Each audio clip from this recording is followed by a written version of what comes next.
everyone. I'm so excited to see you all. This is so cool. Hey. So we are talking tonight about the future of fashion. And you guys will see cards on the tables.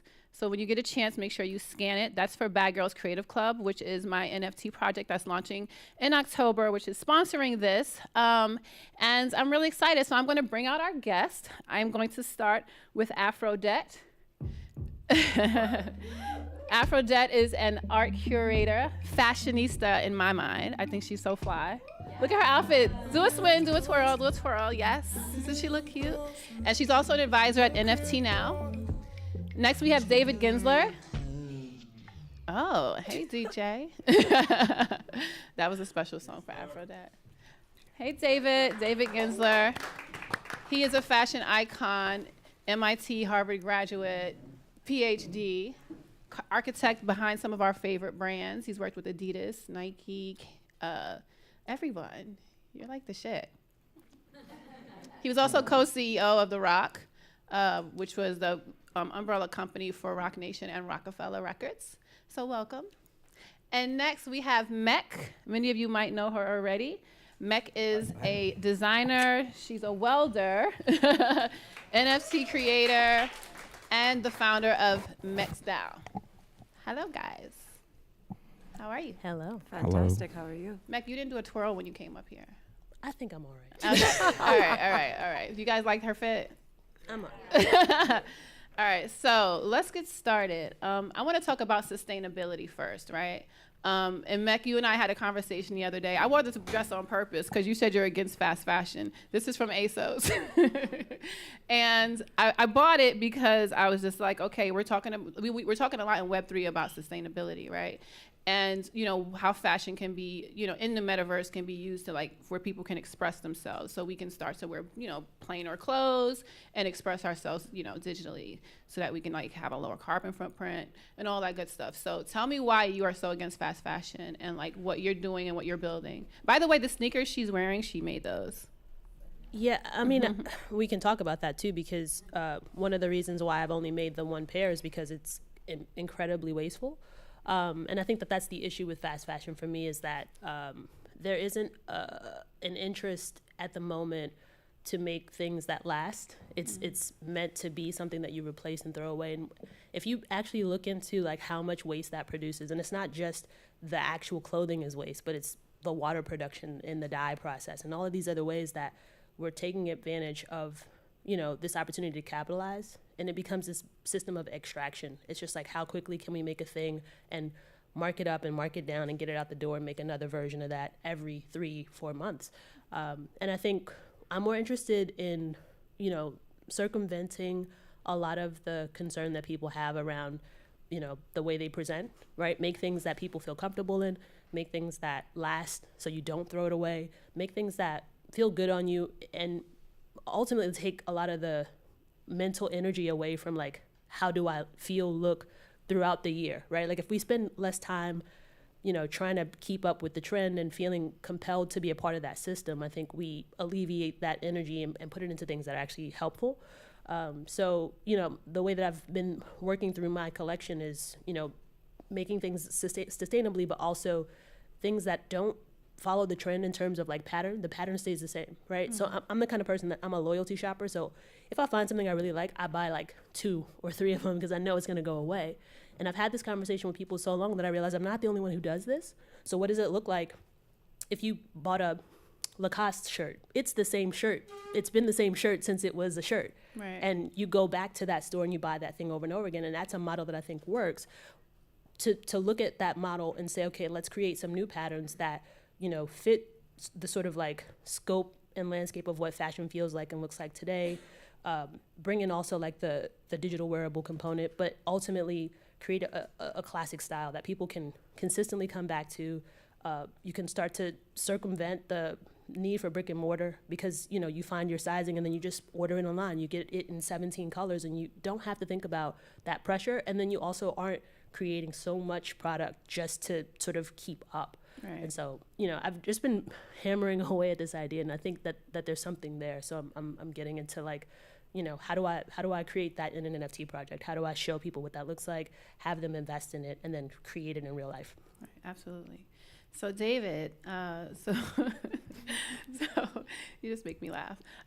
So the hat you're wearing is from your line Vanish, right? And you Is that a snap? No. All right. You just have this coy little look sometimes, like you're innocent. Oh. So this hat you're wearing is from your line Vanish, right? It's upcycled. So obviously, you're a big nature person, outdoor person. So tell us a little bit about that and why you decided to do that, and also why you're not a lover of NFTs. I know you are slowly tiptoeing into Web3, but No, we're not tiptoeing. and then we could, and if y'all don't agree with what he's saying, you could jump on him. No, I mean, I don't. I just don't think right now, especially right now after the kind of surge, that is the right time for us and my companies to do it. Mm-hmm. We're doing an enormous project with NASA, but we're waiting for the right time to let the market correct itself. I think that this is going to get off track a little bit, but I think that the art side of it has to match the crypto component, and those two things are out of balance right now. So we're going to wait to watch the market readjust and correct itself, and then go back into it hard. But I mean, I think there's a lot of interesting ideas that it's just a new tool like anything else. I mean, it's, I don't rush into new tools. It's like if a photographer, like we work with so many photographers, and like a new camera will come out and everybody rushes to get the new camera, and they never figure out how to tell a story in the first place. So that's how I kind of look at NFTs. But yeah, so I was in the city for 22 years, and I grew up in nature, and I got sick. I just got burned out on it. And I didn't know I was burned out on it. I started. Got burned out on the city? Yeah, I just started hating everything more than usually. Just like on any given day of hating traffic, I was like, I can't take this. So I moved to like 2 hours away in Pennsylvania, and then upstate in the mountains, and just went fishing. And then for like 1 month, and then the pandemic happened. And then I was like, this was a really good idea. And then I just started launching. We had Vanish before, which is the kind of collision of outdoor and urban. Like I launched it loving outdoor, but living in Brooklyn for 20 years. And it was basically like my escapism out of the city. And then the pandemic happened, and then everybody became a nature lover. So we did real well. And then we just kept launching different adjacent brands. One's called Fish Thing, which is kind of urban meets angling. And then Landscape is our hats. And most of our stuff is I want to say all of it is 100% one of a kind, because we own our own factory called SoLab in Baltimore. And so we take a very different approach. So we're producing very high-end garments and accessories, but each one's completely individual. But how do you keep that affordable? That's not my problem. Okay. Like we produce, because we're not running, you keep it affordable or you keep it manageable by understanding your audience. Like we're not selling stuff to Dick's Sporting Goods or like big box stores or REI or things like that. We're going direct to consumer from the beginning, and our consumer pays the price that they pay because they know they're getting something that's one of a kind. Like there's no two products that are the same. So global warming is real, right? Our planet is suffering right now. So, I mean, how do we get people who do buy fast fashion, right? And, they want to, they don't want to spend $300 on a hat or $200 on a hat, right? How do we get consumers to change their habits and say, hey, this is good, but like you can go in a metaverse and go to a party and wear the most fashionable shit, huh? What? I mean, why not say it? I think that the data that we have, like my background's in data and economics, for our known experience in data collection, it looks like it's warming, but there's all kinds of data that happened. Well, there's all kinds of data that happened before we got here. What I'm saying is, I don't know. Wait, hold on. I agree that we're I'm gonna let you finish. No, go. Is that I don't know if my small part of creating like individual hats is having an impact. I think that the bigger impact is getting away from, it's like a shift of a value system of, especially like being here in Soho, that I walked around Soho today, and this morning I went trout fishing, and it's just I had like a culture shock. I was walking around, I felt like a farmer. I felt so out of place. No. What I'm saying is that I don't know.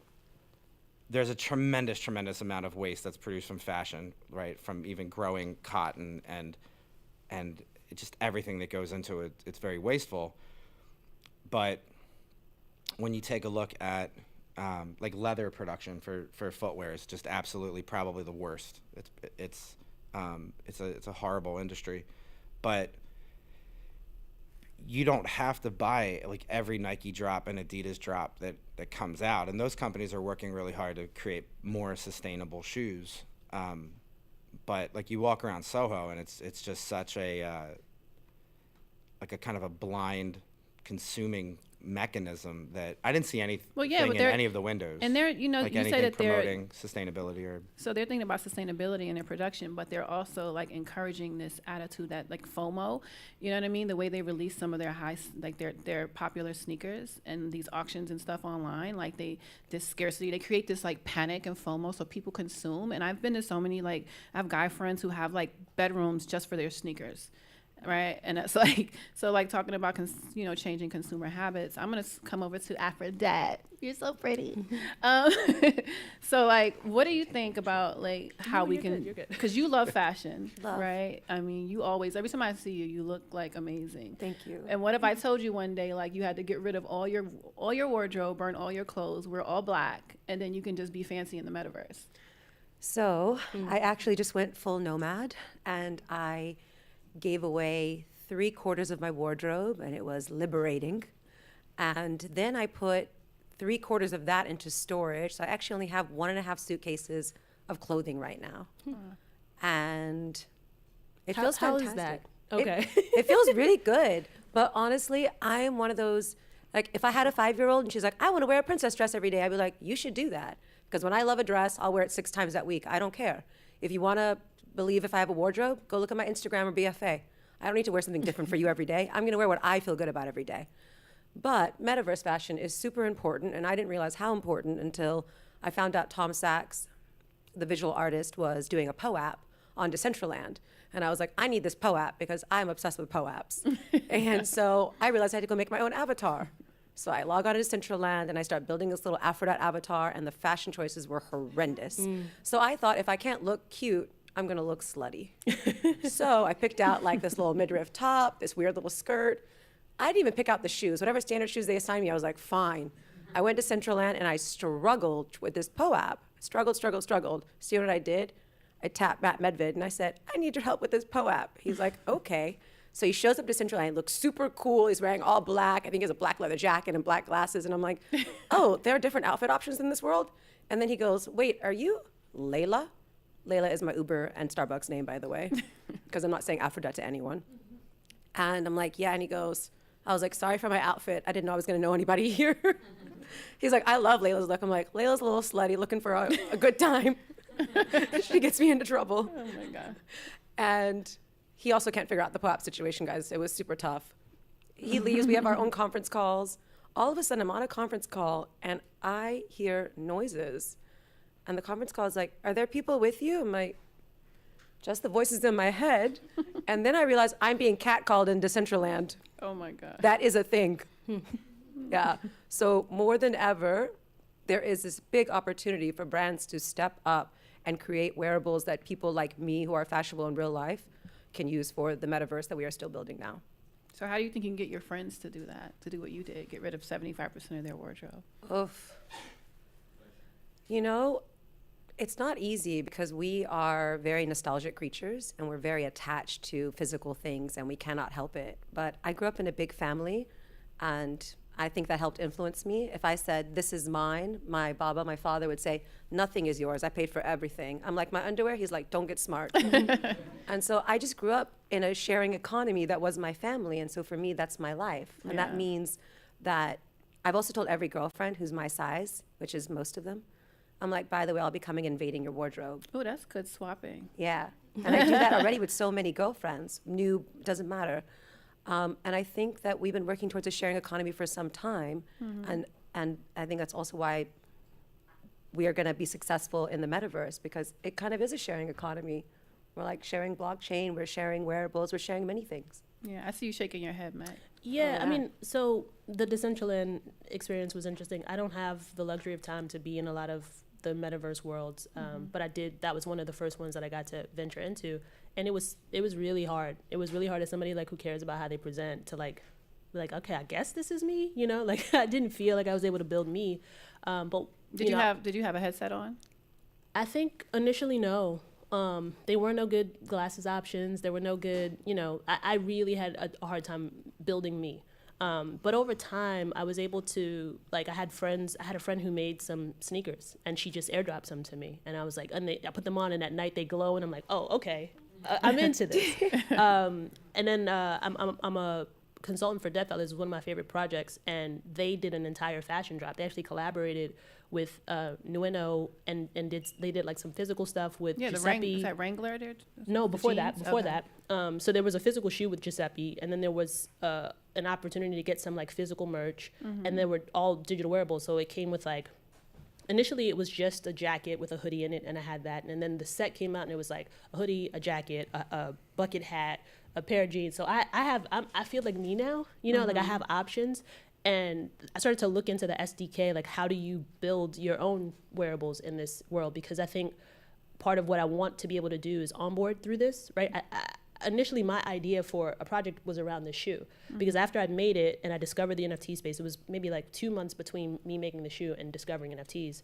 And I thought, people who buy sneakers understand collectibles already. Yeah. There's not a lot of like traversing of understanding that needs to happen for them to go, why would I do this, right? And so it was like, oh, it'd be really dope to be able to, and at the same time I was meeting somebody who had built NFC technology, so you could tether a physical good to a digital asset, right? I could basically make an NFT that is associated to my physical shoe.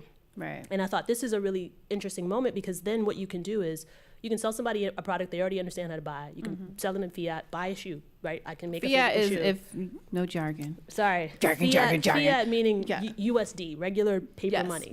Right? So I can sell this to someone in whatever way they know. So maybe they're using a credit card or what have you, but they're buying this in a way that they're comfortable buying this. Right. But what happens is you say, and also what you get with this shoe is a key that makes a version of this in this world. So now you send them there. There's been a lot of debate about that. Like, if I get like a Gucci bag in the metaverse, do I want the same bag in person? Like, so it's like, for me, I'm kind of like, no, I would want my purse in the metaverse to have like wings and stuff.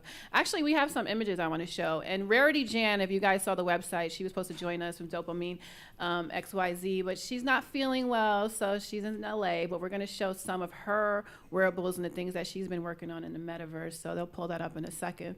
But, but I agree with you. I think like that's the point, is that it doesn't necessarily need to be a twin. Yeah. But it's the idea that now that you have this, let me introduce you to another way that you can participate in what we do. Yeah, cool. So if you guys look at the screen, you'll see this is one of, she goes by Rarity Jan, and this is her company, Dopamine XYZ, and this is one of her wearables. So, I think there's going to be a point. Like, I know some of the wearables have been like sold for like, what was the most expensive wearable? I don't know. I know Ouroboros's works go for thousands of dollars. Yeah, I know something. It was a bag sold for like $10,000 in the metaverse. I can't remember. I feel like there's anyone in the audience know? No. Was that the Hermes knockoffs?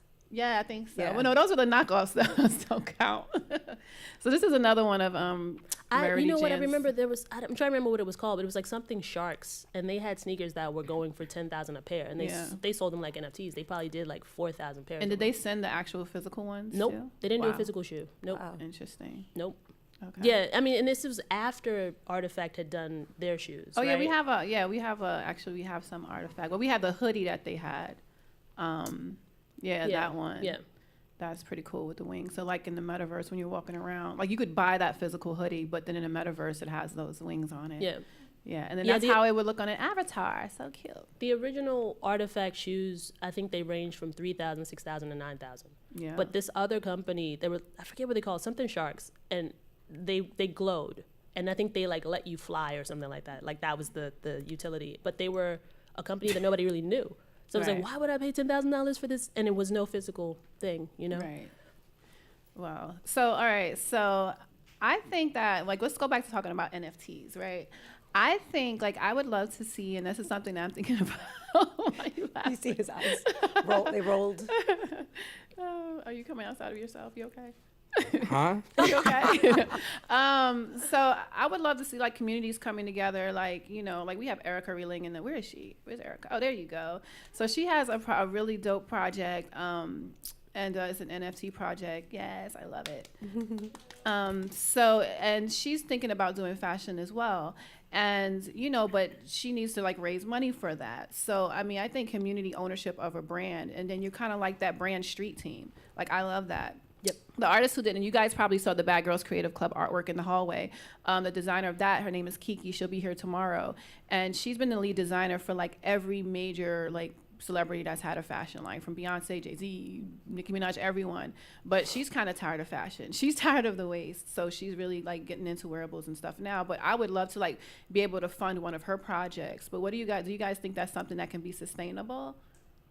Yeah, I mean, I'm building a model for that, right? And I think, again, it's going to depend on what you as a creator want to create, right? Like, it's like, what is the problem you're trying to solve? That's kind of the way that I encourage people to approach the NFT space. It's like, what problem are you trying to solve? Yeah. And for me, it's this idea of like, we spend an awful amount of time trying to keep up, and we don't really need to, right? I think if you're comfortable and you feel like you look good and you can just keep doing that, like that's enough for most people.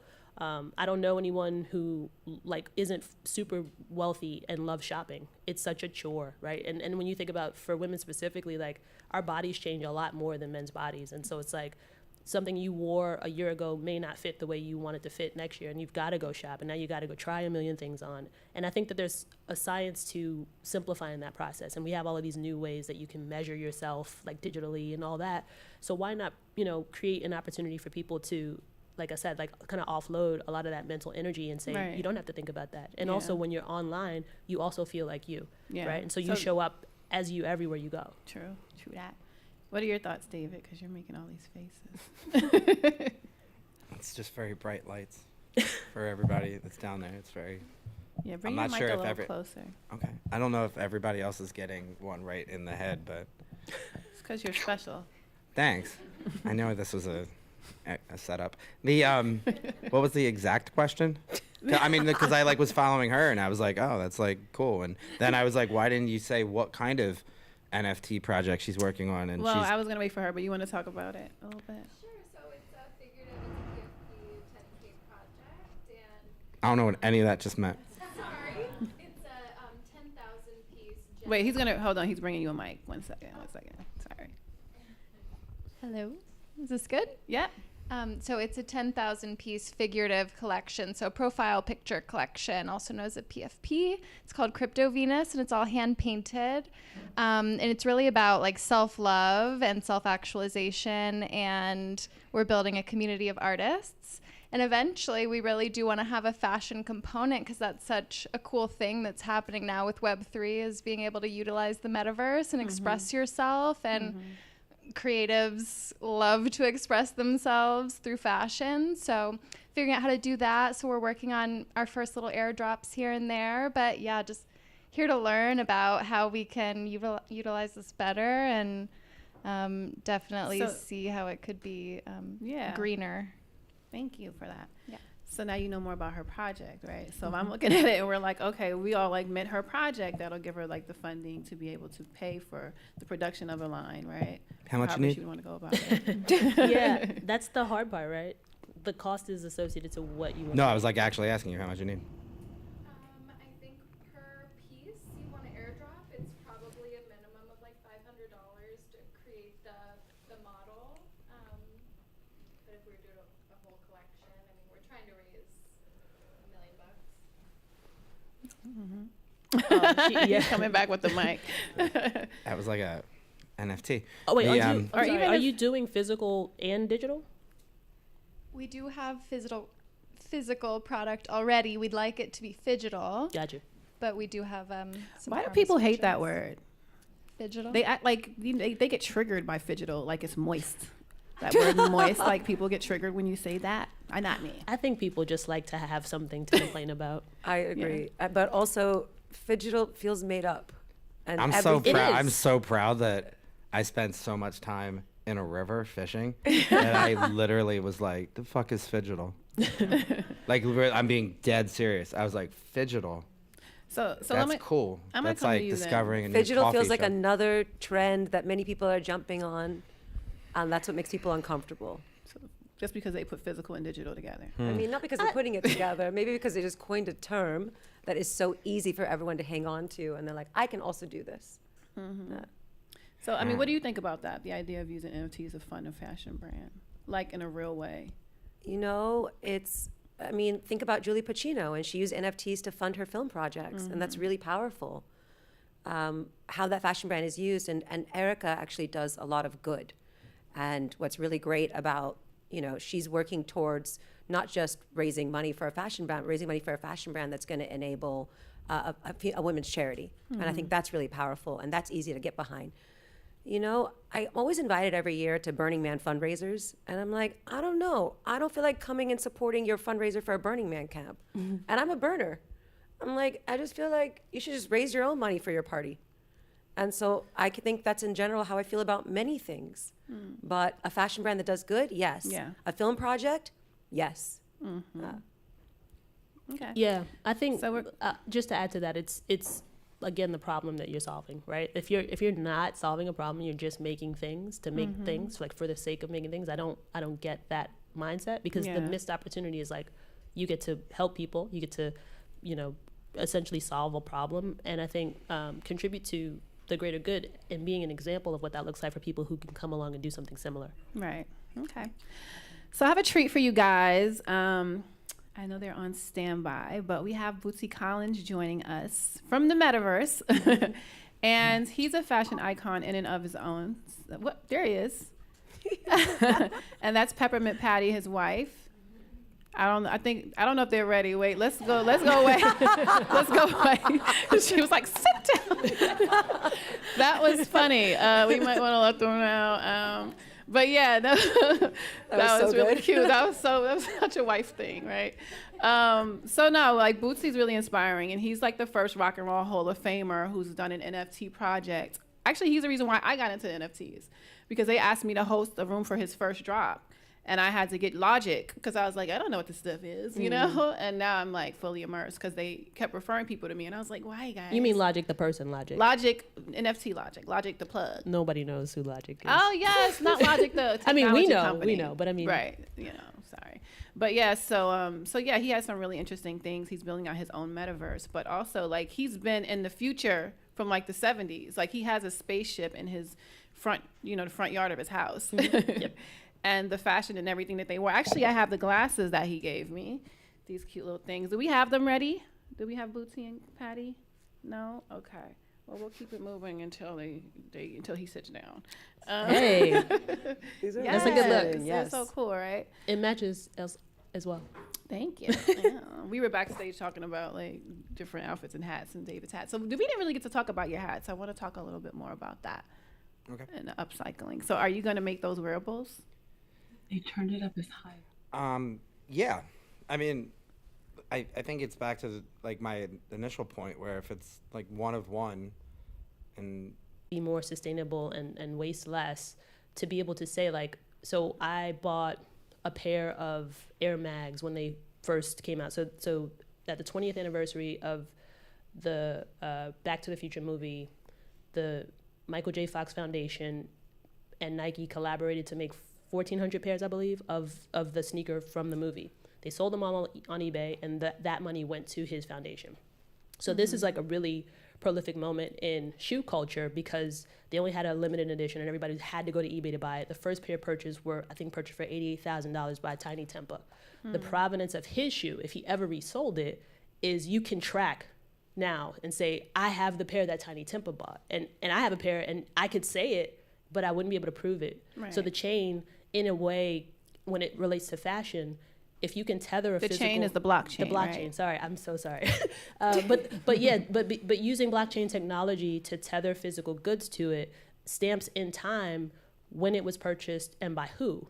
And if you can do that with things that you produce, you then have availability to make that digital be tethered as well. Mm-hmm. So you can wear that in the metaverse, you know you're the owner of it, and when you sell that to the next person, they can say, oh, I got this from Meg, and you can see it and prove it. And so the value of that one particular one, even if I make 100 of them, the one particular one that somebody has is then tracked from each person that it goes into. And so I think the resale market, right? So you have like Vestair or, Goat or Grailed, like all of these sort of secondary things where you're buying based on the cultural value of an item. You now can also buy against provenance. You can say, oh, these came from Kanye's closet, or they came from whomever they came from, and that record is kept. So I think that's like the most immediate thing that seems really interesting to me, is that you can say who it belonged to. Because there are a lot of celebrities that do sales with it, like they just have so many things, and they're like, I'm gonna do an open closet sale. And if you happen to be in tune with this technology, you can go, oh, this is Beyonce. She wore this to so-and-so, and you can prove it. Right. That's dope. Yeah. All right. So do we have Bootsy yet? I'm going to break the fourth wall and just say they're having problems on their end with their device. Okay. So they're just trying to use a different computer now. Okay. So we'll just take some questions from the audience, but we heard from Erica already. Thank you so much. Hi, Matt. We have Matt Medved. And hello, miss. Can we get a mic in the front? Yeah. Right here. Oh, okay. Yeah, say hello. Hi. Introduce yourself. I don't think this is. Hello. I don't think this is. That's the blue one. I'm loud. Okay. Hi everyone. I'm Stacey L of Visible Women NFT, and I'm just so excited to be here. And I really feel like I've just learned a lot, so I'm absorbing. Oh, hello. Greene. So keep talking. Hello. Okay. So it's really cool just to. You want to stand up? Okay. Stand up. I don't have my back to anyone. Maybe I'll come over here on the side. But so I'm just excited to be here, and I've been thinking a lot about fashion and community because I have a community that I've been founded and running, and just learning so much about how fashion connects with it, and attachment to brands and attachment. Just, I think my takeaway though today was a lot more about just like pure creativity, and even like thinking about your launch and how my community is a bit centered around women and empowerment. And actually my son Adam and I had a chat today when we drove in. We talked about Gloria Steinem, and she talks about herself being a torch, and that with Visible Women, I was like, oh, I love that, because how do we all become a torch? And I think it's really cuts across everything, in the sense of whether we're in the metaverse or we're in the real world, that we want to express ourselves. And I think that a lot of that has, whoever's saying yes, thank you, that at least for me in my like kind of corporate world 1.0 of my career, I don't feel that was encouraged at all. And so when I hear about you being inspired when you're in the middle of the water fishing, or whatever it is, your sneakers and this, I think to myself, this is so exciting, because we're all like turned on and we're thinking, okay, how can we express ourselves? And I think just the conversations, whether you're going to embrace NFTs or Web3 or Web2, wherever you're doing, that we're all here and that we're supporting this whole conversation around expression, self-expression. And then I want to go back. I loved your question about how much money do you need, because that's even, I think, at the center of it is that, and Aphrodite, I'm going to call you out on saying how it's comfortable kind of thinking about, okay, brands becoming charities. And I guess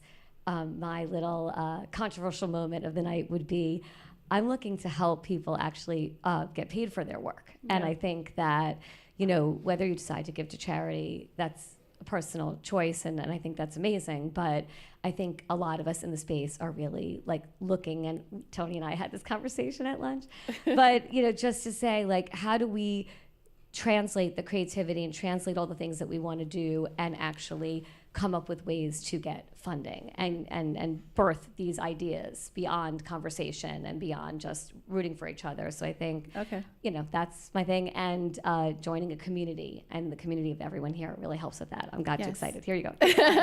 You can you. just put it on the table. Okay. Yes. All right. So we're ready. So Bootsy's ready now. Let's cue him up. Thank you so much, Stacy. Hi, Bootsy. Hi, Patty. So y'all getting deep over there. We love it. We love it. So good to see you guys. So everyone, this is Bootsy Collins, the legend, and this is his wife and sidekick, Peppermint Patty. Hello. Good to see everyone. Yes. So, just tell us really quickly, and Patty, maybe you could tell us really quickly, what you guys are building in the metaverse, and then I want to talk to Bootsy about fashion. Well, we have a blockchain. It's Funktropolis. It's our own blockchain called the BCC Network. And on the blockchain lives the BCC token called the Bootsy Collins coin. So, Toni, there's so much great things going on. We have our own NFT marketplace, and the coins used to be purchased NFTs to mint NFTs. And guess what? The name is for the minting. Peppermint. Hey. Yeah. So we're launching a centralized Web3 wallet similar to the MetaMask, and it can be used on other web platforms. So if you would like to beta test our Oculus VR application, visit sidequestvr.com. Go to the search bar and type Funk. You'll see our app in the store. Feel free to sign up to be a beta tester for Funktropolis Metaverse, baby. Thank you. What was that website again? Sideverse? Is that SIDE? SideQuest. SideQuest. Okay. QUESTVR.com. Thank you. Okay. Hey, Bootsy. Hey, how you doing? I don't know if you saw before, you guys were having some technical issues, but I got the glasses that you guys sent me. Oh, yes. So, Bootsy, you've been in the future. You have been in the metaverse, literally, and you guys have a spaceship in the front yard of your house, right? So, when you think about fashion, and back then when you were, with Parliament, doing your thing, in the 70s, you guys had a very futuristic, outlook on fashion and and the music that you did. So what was the inspiration behind that? And, how do you feel about fashion today and where it's going? Well, actually, back then, a brother had to be fly, I mean, that was the greatest thing. One of the greatest things that a brother could reach for was to be fly, on the corner, just you didn't even have to go nowhere special. A brother just needed to be fly. And I came up, I was younger than pretty much all the other cats, like my brother's age. He was 8 years older than me. So they all had a thing with fashion. And that's pretty much all the people I kind of hung around with were older musicians. Mm-hmm. And they had a thing with this fashion thing. So I was when I got into it at a young age, I was always trying to catch up and always trying to outdo them. That was just, I guess it was just built in. Okay. And back then it was all about dressing and just being fly, Right. And so a brother would be always trying to outfly the next brother, and Right. we took that on over into the music, and so we couldn't just get up on stage, like they do sometimes in rock and roll and just go up there in a t-shirt and some some overalls or something, which is cool. I'm glad that, but coming up as a brother and wanting to be fly, yeah, I got a chance, get on stage and be fly, be that fly guy, you know? Okay. So that was part of the fun. All right. Well, thank you so much. I'm so happy that you guys were able to pop in. It was so great seeing you guys, and we're excited to see what you guys are building in the metaverse. So thank you. Yeah. Bye. Everyone say bye, audience. Everyone in the audience say bye. All right. So we have time for a couple questions. Okay. Oh wait, I did want to address Stacy's question around funding. Oh, sure, yeah. I am bullish on funding, and I don't really talk about this tonight. Like, what I've been doing in tandem in building my own personal project is advocating a lot for community, onboarding marginalized folks, trying to explain how all of this works, make sure that not only am I bringing people in, but I'm bringing them into some kind of opportunity. I think it's really silly to think that I can bring a bunch of people to the place, tell them everything I know about it, and then think that they know how to execute, right? It's like, I want to make sure that there's resource there. And so for me, one of the things that I've been getting into is grant funding. There's tons and tons of grants from protocols, from DAOs. I just participated in something, there's a company called Gitcoin that was essentially created to fund GitHub projects, like open source projects that people were building together, and say, well, you know, this is good work being done, but these people can't sustain that work. And so this idea that, like, hi Sam. And so the idea that a group of people decided we would make a way to make sure that those projects that are building cool open source tools that are helpful can be funded, because otherwise they would fall apart, right? Like, everyone can't just keep giving for free. So they created this about almost 5 years ago, and they started to expand it into Web3, and now there's a round for DEI initiative projects within the ecosystem. And so for the first time, I understood what it was. I heard about it back in January, I think it was. Yeah, we actually had someone here yesterday who was talking about, all the film funds and stuff. Yeah, but like there's a lot of money going around, and like I would love, like, we're gonna like wrap soon, but if anyone has any more questions about the funding and stuff, definitely talk to Mech, because there's a lot of money going around right now. They're in a bear market, but everyone's trying to be like, I don't know what this is about, but there's a lot of money going around. I will say this though. Wait, one second, Mech, 'cause we have to wrap, so I wanted to take a couple questions from the audience. Not about the grant stuff. Just when you said we're in a bear market, 2 days or 3 days ago, a project launched that sold $17.5 million. There's still money. So we have to be mindful that, like, the way that we operate is being aware of what's happening. Thank you for that. All right, so we had a question right up here, red top. Hi, so I am here kind of on the QT, but I'm here from Bloomingdale's. And Bloomingdale's is celebrating its 150th birthday, but it is way behind the curve trying to use technology effectively. Its e-commerce site is pathetic, and it loses the younger generation. But it's very interesting from the inside. I also come from a history of people who have created and sewn, and a grandmother that could take a page from Vogue magazine and make that. And I don't know if people know their history, but in the 1930s, women used to get together with their best friend, and it was a thing to do, apparently, to go out and buy material and have a pattern, and you would have a competition with one another for who could make the skirt and the jacket and the coat, and then you'd come and meet one another for dinner, and you'd compare notes. And apparently, in my grandmother's generation, that's what was done. And it's very interesting. You talk about sustainability. There are companies that have been in the lead of this. I think of Eileen Fisher, Patagonia, but they don't get a lot of press. Patagonia has done very forward-thinking moves. They have bought up national forests in the countries where they reside in order to protect that from aggressive logging and so forth. So you have these leaders, but they don't get a lot of press. Similarly, you talk about, I love the concept of a dress that you can see, and that the dress can be a different dress depending on how you see the dress. That just blows my mind. But I think for many generations, we've gotten so used to fast fashion. You talk about being hot, right, and having technology in the clothing. People really don't understand cloth anymore. We live in a universe where most of what we wear is a petrochemical. We have stretchy jeans that will last, sadly, forever because of the plastic and the elastic in that.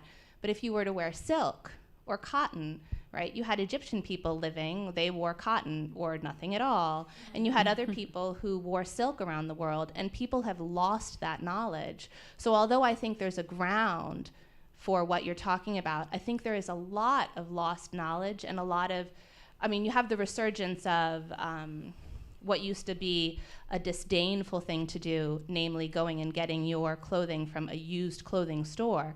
And now, for the last 20 years, thrifting is posh.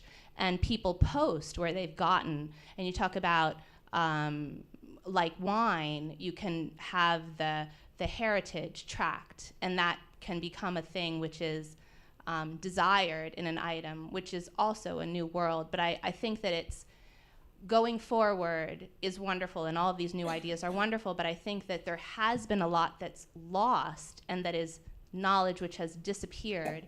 And I think it's really relevant that that be reintroduced, and that it doesn't all have to be new and technology, because technology and the dress that you're talking about has its own environmental footprint. You talk about, you know, fine metals and things which we've now learned in the pandemic and such are very expensive and difficult to mine. They're part of all the technology that we use, and they impact trade here in the United States with China and the diplomacy that's on the table. So there are a lot of levels here, but I think that sustainable fashion can be something simple. And if people understood that something wool will last for centuries, you can teach people that if you invest in an $800 or $400 sweater, which you don't really need to, you can get a good wool sweater for like $60, $100, but you can hand that on to people if you take care of it. You don't need to spend $600 to have a dress that has wearable art presented on it. You can have sustainable fashion in other methods, but you need to have the awareness of how to care for these things, how to launder these things, how to keep them. So I just think there are a lot of dimensions. I think the ideas are remarkable. So more dimensions to, like, you know, that's like, you know, continuing to change consumer habits. Right. And that's kind of like what you were learning. There's a talking real about. I would like to opportunity for address this learning. question. Cage is a statement. Yeah. One, my mother is a seamstress. I understand fabric better than most. I'm Arab. I grew up in the desert. And it doesn't matter how thin my silk or my linen is, I'm going to sweat because we schwitz, right? Like, I'm impressed you can wear sleeves right now. I could not wear sleeves in this room. It would be impossible for me. This one sleeve is fine because I have air here. And the fact is, and no, not at all. No, not at all. It's, and by the way, the cooling down is just an example, but technology can do so many things for us, right? As wearables. Like, one of my new besties is deaf, and he designed his earring piece to also have his art on it, right? And I think there's just so many different ways. Yeah, You met him, yeah. There's just so many ways for us to take advantage of technology and fashion. But I think the majority of people know silk and cotton breeds, and we know how to treat it. Oh, you disagree? I mean, I think it's a pretty fashion-forward group. Yeah, but. I mean, this is a very rarefied group. Yes, absolutely. The general population does not have that knowledge. Yeah, but you are right. The majority of our current materials are synthetic, and they're terrible, and they're things that I stay away from. I feel attacked. Yeah. Well, wait, what I would add is, like, that is why somebody like you should make an NFT project, right? Because that's the problem you want to solve. And I think that that's what I try to advocate for, is, like, if you feel really passionately about a thing, bring it to the table and address it with the community of people who would either agree or disagree, and find a bunch of people that feel the same exact way. And that's what this is about, community, right? Finding the people, you know, your people. Yeah, like Bloomingdale should hang out in, like, the Nike House of Innovations lot. Wait. I'm no, but, like, I'm, like, paid a lot of money to do this. I'm giving it to you for free. Like, you should hang out in, like, the House of Innovations lobby and understand, like, how Nike, biggest in the world, treats physical space, and then they turn it into this, like, learning. Like, they teach you what you're about to walk upstairs and purchase. And then you go into Bloomingdale's, and it's just like a time warp. Well, there's also, I mean, for so many industries, they get stuck in a way that they've always, and so a company like Bloomingdale's, owned by Macy's, owned by FDS, is a tanker ship in the ocean. So to turn that takes a lot of effort and a lot of buy-in, and it's much easier, you know, you have a momentum, so it's much easier to just keep doing and buying from who you're buying. You all have, you know, you have Chanel, you have, you know, Hermes. Yeah. That's already done. They already have contracts to have. Yeah, but, like, 20 years ago, like, there's a a woman named Deirdre Maloney. Make that, it quick if you because guys we have know- to wrap. No, 'cause I'm we have to what? be I out get of the one building. sentence. Deirdre was at. I love that. I love that everyone's so excited, What, and I like like Deir- this little debate. No, It's but kind like of dope. Deirdre was at. I was at Rockefeller, and she was working with Rockaware, and she was a buyer at Bloomingdale's, and then she went on to start the capsule show, and then I don't know what she did after that, but like she like pretty much single-handedly like made Bloomingdale's cool for like guys. She was I think she was the men's buyer, but like What's she her name? put all Deirdre Maloney, like she put all of the like in the basement, especially in Soho, and then the main, I forget where it was in the main store, but it was cool. Second And floor, you know, 1.5. she like but it happened very quickly, and it became like kind of a not a tier 0, but like a tier 1 account for like designer brands to drop in, especially footwear, back when footwear was just rising. And you know, now it's StockX. Yeah. Well, you know, this has been amazing. And if you guys have any more questions, like we're going to mingle and stuff we got about 35 minutes before we got to leave the building. But I want to thank you guys so much. This has Is been your amazing. dress petrochemical? I don't know. It feels kind of foamy. I don't know. What is this? What is this called? Like, I don't know. It was just cute. Neoprene, yes. Is that a neoprene dress? Yeah. Yeah. That's Okay. crazy. It's mint. You know what's that rapper's name? Toby and Yes. What's his Toby. name? Yes, the guy with the last name. that Not starts one with of you an can N. pronounce his last name because I can't. What?